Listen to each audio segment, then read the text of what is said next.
متقی پرہیزگار.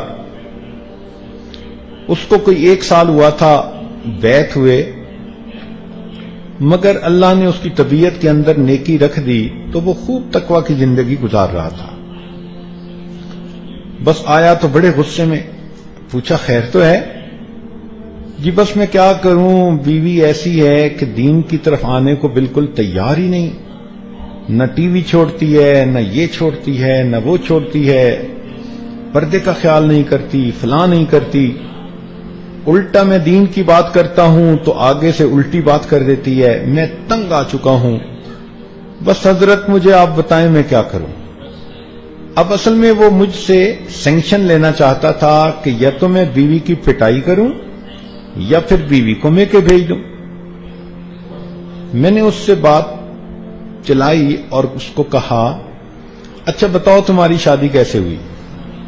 پتہ چلا جناب کہ یہ صاحب بھی ویسے ہی تھے 1 سال پہلے، اور دونوں کی آپس میں لو میرج تھی. 1 سال تک ان کا افیئر چلتا رہا، پسند کی شادی تھی. تو میں نے اسے سمجھایا کہ دیکھو دونوں کا بیک گراؤنڈ ایک ہی جیسا تھا، فرق یہ کہ آپ کو نیک محفل ملی تو آپ all of the sudden change ہو گئے. تو بیوی کو نہ یہ بیانات ملے، نہ یہ صحبتیں ملیں، نہ یہ خیر کی بات سننے کا موقع ملا، تو بیوی کیسے اتنا جلدی بدل جائے گی؟ ٹائم لے گی. تو کیوں اتنا پریشان ہوتے ہو؟ کہنے لگا جی بس میں کیا کروں، بہت ہی بے دین بن گئی ہے، بہت ہی زیادہ وہ فاسقہ ہے، وہ بار بار یہی بات کرے. میں نے اسے کہا اچھا میں آپ کے ذمہ ایک کام لگاتا ہوں. جی بتائیں. میں نے کہا کہ یہ بتائیں کہ کبھی آپ نے کھانا کھاتے ہوئے اپنی بیوی کے منہ میں لقمہ ڈالا؟ کہنے لگا نہیں. میں نے کہا کیوں، یہ سنت نہیں ہے؟ کہنے لگا اچھا سنت ہے. میں نے کہا ہاں بالکل. جاؤ اور جب کھانا کھانے بیٹھو تو جو مٹھائی کا ڈبہ دسترخوان پہ پڑا ہو اس میں سے ایک گلاب جامن اٹھا کے آج اس کے منہ میں ڈال دینا. اب اس کی سانس جیسے رکی ہوئی ہے اور میری طرف دیکھ رہا ہے، چونکہ اس کی طبیعت میں تو سختی تھی، وہ تو پٹائی کے موڈ میں آیا تھا، اور آگے سے اس کو کچھ اور جو ہے وہ نسخہ مل گیا. وہ بار بار میری طرف دیکھے، حضرت اس کے منہ میں ڈالوں تو اور کیا کرنا ہے تم نے، جاؤ جاؤ کہ اس پہ عمل کرو. جی حضرت. پھر میں نے اس کی خوب اچھی طرح خبر لی اور اس کو سمجھایا کہ دیندار لوگوں کی بے جا طبیعت کی سختی اپنی بیویوں کو بے دین بنانے کا بڑا سبب ہوتی ہے. میں نے کہا یہ کہاں کے اخلاق ہیں جو تم سمجھتے ہو کہ بڑے تم اقامت دین کی کوششیں کرتے پھرتے ہو. جاؤ پیار سے رہو اور کل مجھے آ کے بتانا کہ منہ میں لقمہ ڈالا. کہنے لگا کہ ٹھیک. اگلے دن آیا، اب چہرے پر تھوڑی مسکراہٹ تھی. پوچھا بھئی کیا ہوا؟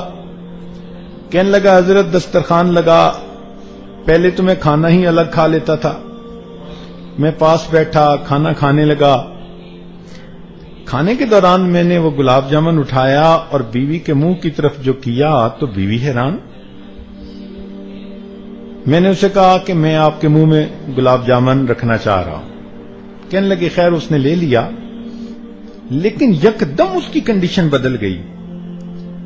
وہ مجھے کہنے لگی اینی تم نے یہ کہاں سے سیکھا؟ میں نے کہا کہ مجھے آج پتا چلا کہ یہ سنت ہے. وہ کہنے لگی اچھا سنت اتنی اچھی ہوتی ہے؟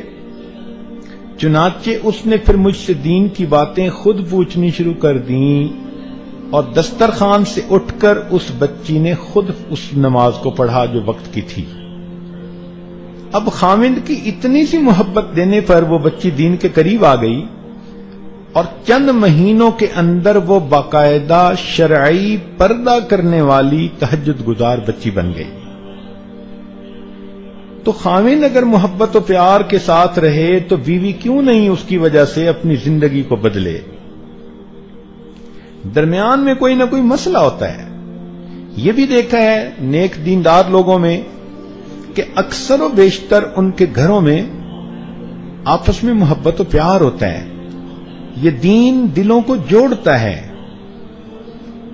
اللہ تعالیٰ فرماتے ہیں ان الذین آمنوا وعملوا الصالحات سیجعل لهم الرحمن ودا، کہ جو لوگ ایمان لا کر نیک اعمال کریں گے اللہ ان کے دلوں میں محبتیں بھر دیں گے. اس لیے میں نوجوان بچوں کو سمجھاتا ہوں کہ اگر تم پرسکون زندگی گزارنا چاہتے ہو تو گھر میں دین کا ماحول پیدا کر لو. دینی ماحول کی وجہ سے دلوں میں محبتیں پیدا ہو جائیں گی.